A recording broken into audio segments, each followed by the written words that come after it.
Alright, sa mapagpalang araw sa inyong lahat, meron tayong reaction video. May-ari ng Sims Construction na dating pickup or executive director pinapa-issuean ng ILBO.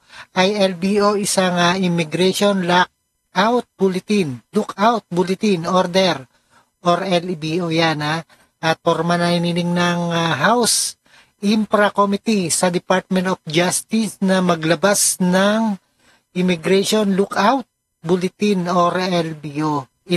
Ayan. Laban sa may-ari ng system or construction trading ni Sally Santos at dating pickup na Executive Director Attorney Herbert Matienzo.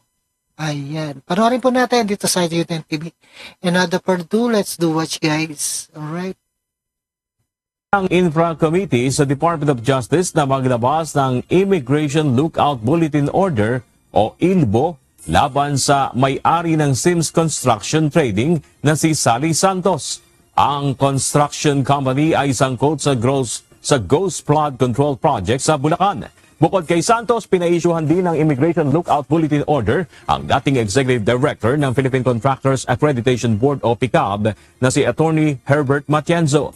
Punso naman ito ng paratang nasangkot siya sa pagbebenta ng PICAB licenses sa mga hindi kwalipikadong kontraktor. Lain ng ILBO na ma-monitor ng Bureau of Immigration ang anumang pagtatangka ng Ayan, dapat tuloy na yan, no? Dapat sila isangkot sa nilulookout ng bulletin order sa bansa ng dalawang individual. Alright, napanood at napakinggan po natin. Dito naman tayo, guys, sa ating ayan, anong mapalagay nyo sa mga AI, no? Na mga lumalabas ngayon, parang totoo na. Alright? Sa paggamit ng artificial intelligence. So, sobrang bilis siguro ng pag-evolve, ano? Ng technology, di ba? So, itong artificial intelligence, alam nyo po, ako, sinabi ko na po sa anak ko, please do not post pictures of my grandchildren. Diba? Yung mga bata, medyo mag-ingat po tayo kasi ngayon sa social media, baka hindi nyo po naiisip, di ba, na tayong talagang para lang makita, di ba? You know what social media is for? Para makita mo kamag-anak mo sa Amerika. O, ito na yung mga apo ko. Hindi, tsaka parang gawin mo siyang album para, diba? you can keep it, di ba, digitally. Yes. Hindi mo kailangan ng hindi mo na magbayad bound na album. Kailangan magbayad ng kapal-kapal. Sobra, photo album. Photo album. Hindi, ako, magbabayad ng iCloud storage, di ba? To accommodate all of my pictures, yes. Di ba? Ayun, nasa cloud na siya. Ando na siya sa cloud, di ba? Kahit mawala yung telepono, ando pa rin sa cloud. So anyway, tama yan, no? Mag-ingat sa AI ngayon. Maraming lumalabas. Di mo alam mo yung mga totoo o hindi.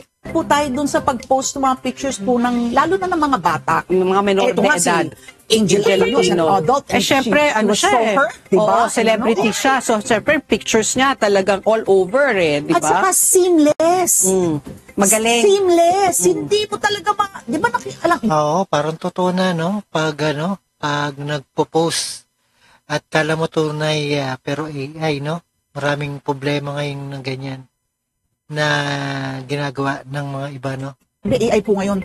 Nakakala mo siya talaga, di ba? At ginagamit po sa porn sites. Yun po ang masaklap doon. Isipin. Masaklap, no? Porn site. Yung mga, ano ba yun? Anong tawag doon sa mga child sex predators? Yung mga voyeurism, yung mga mga nanonood, mahilig manood. Yung mga sick talaga, and they take pleasure in seeing children. Isipin mo, tapos gamitin ng AI, tapos mukha ng mga apo mo, aray. Diba? So, ingat lang po tayo sa pagpo-post, no? Naka-harvest nila yun, at tapos gagamitin sa pornography.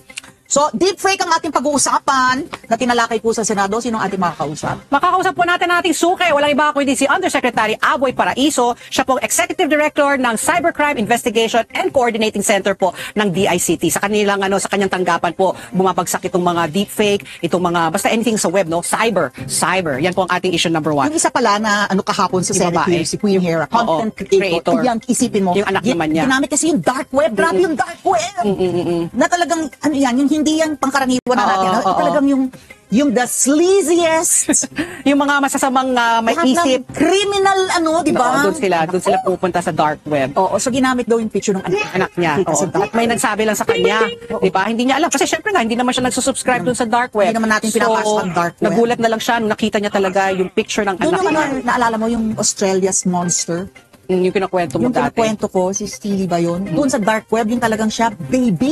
Baby. Sexually abused. And then parang, naku, grabe yun. I don't even want to mention it. Grabe siya talaga. Nakakulong na siya dito for life. Okay. So, ang issue number 2 naman po natin, ito pa rin, sunod-sunod pa rin, di ba, yung mga nangyayaring mga flood control hearings, at saka meron na nga tayong tinalagaan na flood control queen. So, ito po si King and Queen ng flood control. Ito po yung mga diskaya. King and Queen of Flood Control. Ang sarap ulit magbalintawit, So, ito, kabuang nasa, na daw, 28 na luxury vehicles po. Grabe, no? 28, no? Ang dami. Super yaman tayo ni Diskaya. Inuugnay po sa pamilyang Diskaya ang nasa kustodiya na po ng gobyerno sa Bureau of Customs. Ayon po sa Bureau of Customs. Alamin po natin kung ano mangyayari po sa mga nasabat po ng mga luxury vehicles. Ako gusto ko malaman, talagang 28 lang ba? Akala ko 40, may 100 plus pa nga eh. 80. Diba? So let's find ano ba talaga, ilan ba talaga ang tinututukan ngayon ng Bureau of Customs. So Saka lusot ka ba? Kung kunwari, sinasabi kasi nila, hindi namin sa car dealer dito, yung car dealer ang nag-import. So lusot yung mga Diskaya, ang mananagot yung car dealer. Diba? Oo. So makakausap po natin si Attorney Chris Bendijo, siya po yung Deputy Chief of Staff ng Office of the Commissioner ng Bureau of Customs. Ayan po, para bigyan niya tayo ng para bigyan Mga tayo ng private liwanag. There. So yan, chopper, mga yate, mga aeroplano. So yan po yung dalawang issues natin, at kahit marami kami pong paalala, hindi po natin nakakalimutan ang ating morning affirmation this rainy Friday morning. Ayan, harap sa salamin, bigkasin itong mga salitang ito. I've earned my rest, enjoy this weekend. Tumpak, I've earned my rest, enjoy this weekend. And because I earned my joy and my rest, magandang balita po, batay po sa huling post ng Philippine Bankers Association, nagsara po ang ating piso kontra dolyar, lumakas sa halagang of charges with the Department of Justice against Wawa Builders and against and all the people involved here, both those who are clearly dummies and the real owners or the beneficial owners, depending on the investigation of the DOJ. Sa ang Wawa Builders sa top 15 contractors na kay Paul Bobo Marcos, bako po yung pinakamaraming flood control projects. Maraming flood control project ang Wawaw. 22 at May 2025 dun sa 545 billion pesos po na halaga na pondo ng flood control projects, may nasa 100 billion po ang kanilang akopo. Samantala, kinumpirma ni Trade and Industry Secretary Cristina Roque na nagbitiw na nga po itong siya yung na-interview natin sa Philippine Contractors Accreditation Board Executive Director Attorney Herbert Matienza. Nagbitiw anya si Matienzo. Matienza? Bakit yung magkaiba yung ano nyo? Matienzo. So, ang Matienzo, nagbitiwaan niya si Matienzo dahil sa personal reasons, is what he cited. Sa pagdinig ng House Infrastructure Committee noong Martes, September 2, nanawagan po si House Deputy Speaker Jefferson Ponggun ng lifestyle check dito po kay Matienzo. Sa harap po ito ng aligasyon ng, ito na, modus registration for sale, dyan po sa PICAB. Ang PICAB po, isa sa mga implementing boards ng CIAP, Construction Industry Authority of the Philippines, na nasa ilalim po ng Department of Trade and Industry. Noong Lunes, Setyembre 1, nanunsyo po ni Dizon, lutos po ni Pangulong Marcos ng sweeping revamp dyan po sa PICAB. Laban sa mga magnanakaw. Ayon naman po kay Philippine National Police Pasig Chief Colonel Hendricks Mangaldan, walang permit ang mga nagprotesta at maaari raw silang managot sa mga kasong malicious mischief at Ito yung bahay ni na Diskaya dito sa Pasig. vandalism. Nagbanta naman po ang abogado ng mga Diskaya na si Cornelio Samaniego III. Nakakasuhan nila ang mga organizer nito. Iisa-isahin umano nila ang mga CCTV footage para matukoy ang mga sumugod sa kanilang kumpanya. Pakinggan natin po ang bahagi ng pahayag ni Attorney Cornelio Samaniego III. Kasi gather namin evidence, i-identify namin kung anong grupo, kung sino po yung organizer doon, papailan po namin ng criminal case. Kasi hanggat merong ganyang unruly na pagsasagawa ng isang protesta, hindi ho maganda kasi taong bayan po ang magsasuffer niyan. Yan po ang tinig ni Attorney Cornelio Samaniego III, yung abogado po ng mga Diskaya. Ayan, taong bayan, no? Taong bayan sisingil sa inyo dyan. Facebook post, nanawagan naman po si Pasig City Mayor Vico Soto na kumalma lamang. Ayon po kay Mayor Soto, nauunawaan niya ang galit at pagkadismaya ng mga tao. Pero iginit niyang hindi dapat dumaan sa marahas na paraan ang laban. Kapag bumagsak daw ang gate o may nabatong bato, hindi ang mga korap ang masasaktan kundi ang mga gwardya, manggagawa o mismo mga nagpoprotesta. Dagdag pa niya, nakikipag-ugnayan ng lokal na pamahalaan sa hindi bababa sa 5 pambansang ahensya para imbestigahan ang mga kumpanya ng mga diskaya. Hinikayat niya ang publiko na huwag mawala ng pag-asa at nasa tamang direksyon na raw ang laban.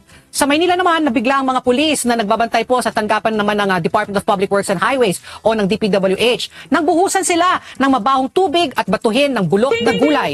Bandang alas 9 po ng umaga kahapon, humigit kumulang 60 miyembro ng grupo. Ang gulo na ng Pilipinas dahil dyan sa anomalya ng DPWH. Nakbayan ang nagtipon sa punong tanggapan po ng DPWH sa Bonifacio Drive. Ayon po sa ulat ng Manila Police District, naghagis po ng mga plastik na may lamang mabahong tubig at bulok na gulay ang mga nagprotesta sa hanay ng mga pulis at gwardya. Nagbabala si Manila Mayor Isko Moreno na hindi niya papalampasin ang anumang kaguluhan sa lungsod. At ayon po kay Mayor Isko, inatasan na niya po si Manila Police District Director Brigadier General Arnold Abad na huwag payagan ang kaguluhan. Samantala, nananawagan naman po ang Malacanang sa publiko na maging mahinaon. At sa press briefing kahapon sa Malacanang, sinabi naman po ni Presidential Communications Office Undersecretary Claire Castro na hindi nais ng Pangulo ng kaguluhan tulad ng nararanasang protesta sa Indonesia kung saan laganap na po ang looting o pangunguhan ng mga gamit sa mga bahay ng mga politiko. Pakinggan natin po ang bahagi na pahayag ni PCO Yusek Claire Castro. Hindi po na naisin ng Pangulo na ganito ang mangyari. Sabi nga po ng Pangulo, sinusunod po natin ang due process. Sa mga kapwa nating Pilipino, ang pag-iimbestigang ginagawa po ng Pangulo, ang pag-uutos na imbestigahan lahat, ay para din po sa taong bayan. Pero hindi po ninanais na magkaroon ng kaguluhan dahil lamang sa may mga maling information. Yan po ang tinig ni Yusek Claire Castro. Ali. Okay, meron update po dun sa plano po sana ng mababang kapulungan ng Kamara na ibalik po sa Executive Department ito pong National Expenditure Program natin. So hindi naman muna matutuloy po yan. Yung balak nila sinantabi po ng Kamara de Representantes yung plano nilang ibalik sa Department of Budget and Management, sa DBM. Yung pong panukalang 6.7 trillion pesos. Ang daki, no? 6.7 trillion. Na budget para sa susunod na taon, sa 2026. Dahil nga sa marami nakita po ng mga na kaagad, no? Budget insertions, no? Pero mga kumpleto ng project na meron na namang alokasyon, samantala yung mga kinakailangan ng mga alokasyon. Women's Desk. At doon po ay combined team po na nag-operate po. At nakakuha po tayo ng sapat na ebidensya, aktual na nag-live show. At yun po ang ng pag-edit, ng pag-distribute, ng pag-share, ng magpag-poseso ng mga AI-generated pornography na muna to. Kasi, again, malaki po talaga yung cap na yan eh. Parang nung pinag-usapan nung namin kahapon, tinatanong sa akin, ano ba yung pwede maikaso sa mga yan, doon sa mga nangyari yung kay Ma'am Angel, at saka doon sa anak ko ni Ma'am Hera, no? Ang nakikita ko namin sa pag-aaral namin, na under existing laws na pwede mo lang maikaso, pag umamin sila na ito si Angel Oxin or yung anak ni Ma'am Hera, identity theft. At saka sa kaso nung ni anak ni Ma'am Hera, yung child abuse law natin. So, yun lang yung extent nun eh. Kasi ngayon, hindi pa defined.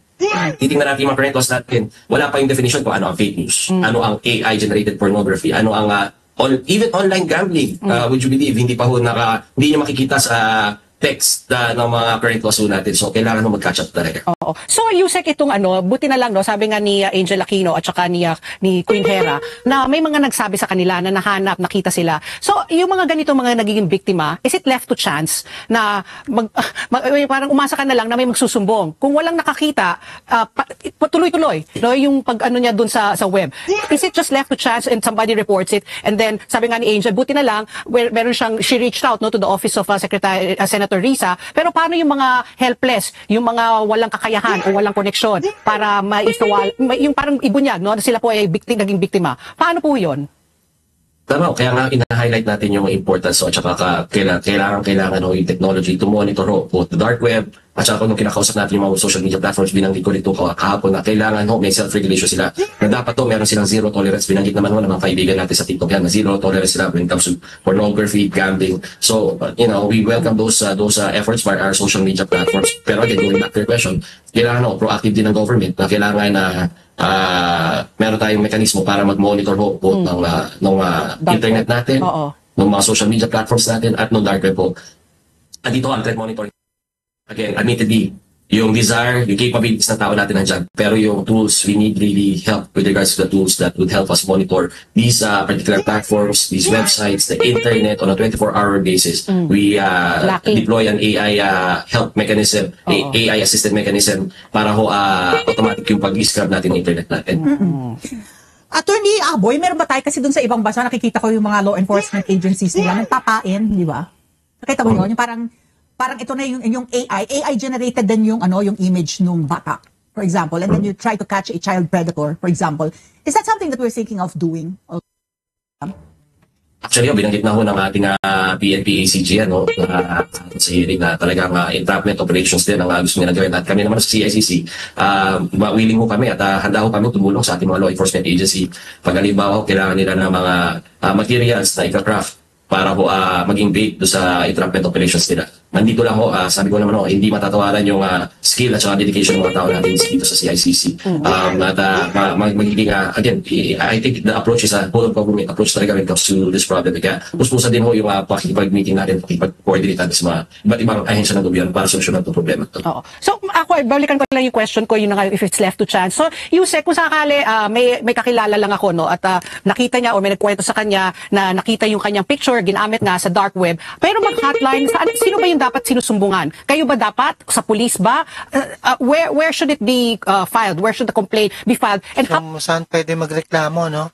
that taken down? How soon? Kami naman Or sa depende sa CICC, platform? Okay, sige po.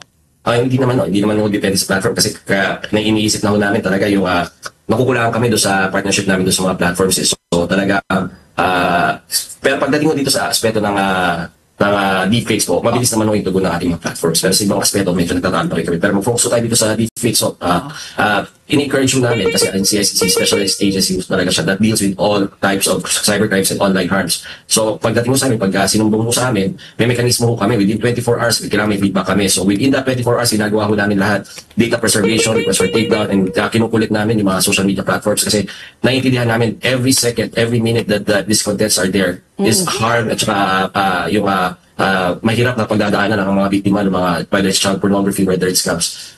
Or even yung mga endorsers natin tsaka mga influencers natin na nabibiktima naman ng marketing deepfakes. Gaya ho ni Senator Bob kahapon at saka ng ibang mga media personalities natin. So, within 24 hours, kailangan mag-report po sila, magkaroon sila ng feedback. Sa amin naman, nag-time and motion naman kami within 24 hours. Either na-takedown na yan at nakakuha na tayo nakapag-conduct na tayo ng investigation at naipapasa na natin sa mga law enforcement agencies natin yan para naman doon sa mga follow-up operations. So, is there a hotline number that they can call? Or what is the hotline number? Which is? Ito, yun nga yung sinasabi natin. Ang hotline 1326 po ay bukas para sa ating mga kababayan. Yan po ang hotline po ng CICC for all types of online harms, whether it's pornography, trafficking, scams. Magsumbong din ho kayo ng mga illegal gambling sites sa amin para i-take down namin yung mga influencers na nagpo-promote ng iba't ibang mga online harms. Yan ho ang hotline. At ini-encourage ho natin yan. The reason why we made it na magkaroon ng feedback mechanism is kasi naiintindihan namin, nakita namin walang gaano nagsusumbong kaya hindi natin kulang na kulang ho Pag tinatanong ano ba yung talagang landscape ng cybercrime natin, medyo bulag tayo dahil hindi mo nagsusumbong yung mga kababayan natin, either nahihiya sila, either natatakot sila, or wala silang tiwala na action na yung mga sumbong nila. So, we're trying to solve that, we're trying to gain the public's trust na pag nagsumbong mo sa atin yan, action na nukagad natin. Okay, I presume na kaya to ginagawa ay dahil they can monetize it, no, attorney? Siguro yung by way of views, yung maraming nag-click dun sa sa video, ng sex video na yan, at sino ang market? And then, sino ang bumibili at nagbabayad para mapanood itong mga, let's say, for sex video, for example, ni Angel Aquino at nung anak ni Magugulat ko kayo pag binomonitor niyo yung chatter doon sa dark web na yan. These are may mga certain individuals na nagmamanipulate talaga ng videos based on demand. Halimbawa, may isang tao, kahit isang tao lang, na gusto ko magkaroon ng kasi pinapatasya niya yung isang celebrity, magkaroon ng isang porn video ng isang celebrity dahil alam niya hindi nga nagsusuot sa sexy suit yung pinapantasya niya, no?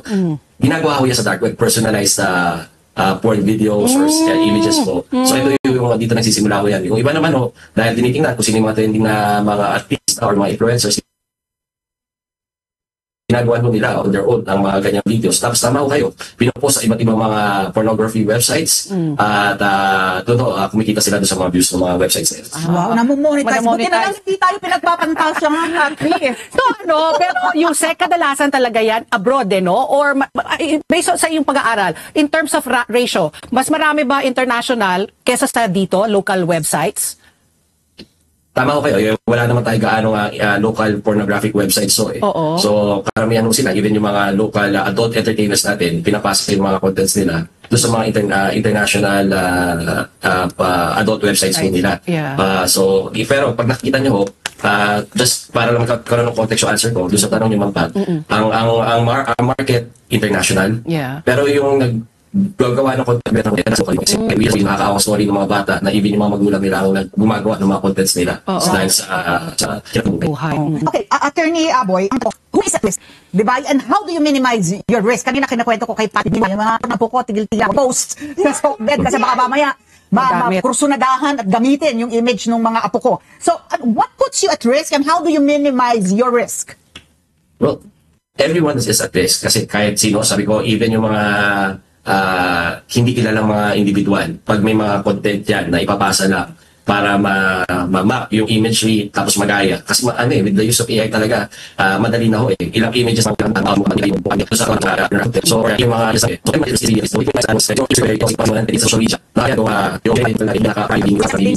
settings ho yan eh. So maganda ho yung internet sana kasi pinalit ho niya yung mundo. Yung mga social media platforms na ho na to, pinalit niya yung mundo. Pero dahil naman may mga mapagsamantala rin, itong mga hindi ka nais-nais na individual, nandyan na rin mo sa internet, ina-exploit din nila yung technology para magawa naman yung mga hindi ka nais-nais na bagay.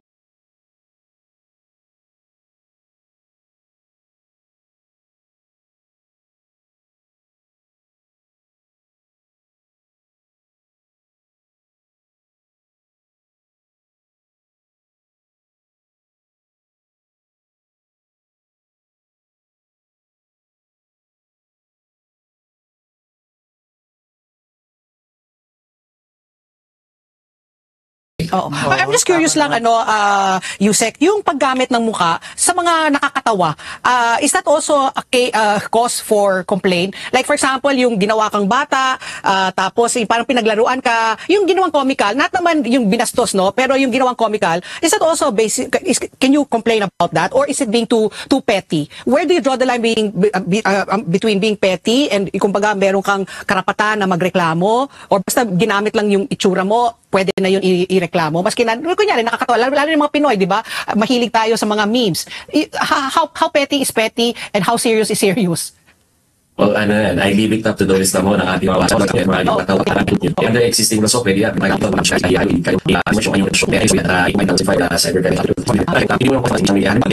Generated content. Ngayon, bawal ho sa animated na parang cartoons. Oo, basta pornography. Yung hindi ba, yung voice cloning, dahil ako talaga, pag hindi ko kilala yung number ng tumatawag, I don't pick up. Kasi baka ma-harvest yung boses mo. Sabagay sabi ng anak ko, araw-araw ka nagpuprograma, daling i-harvest ng boses mo. Tama ho, yan din ho yung ginagamit. Kaya nga ho,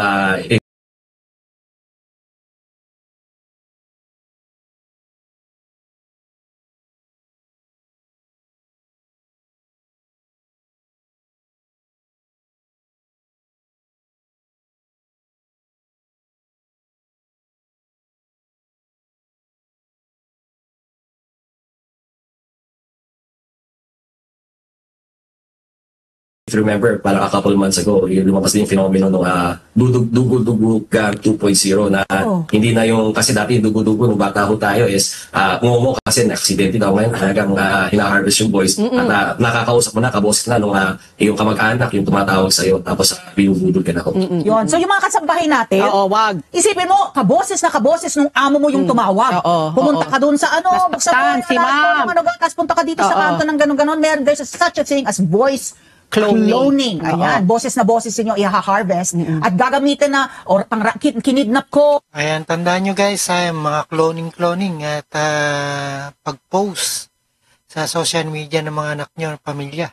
Alright, maraming salamat sa pagkinig dito kay Rob Trip at maraming salamat sa inyong lahat sa ating panibagong impormasyon regarding sa cyber libel at iba pang sa DPWH. Alright, maraming salamat and peace out.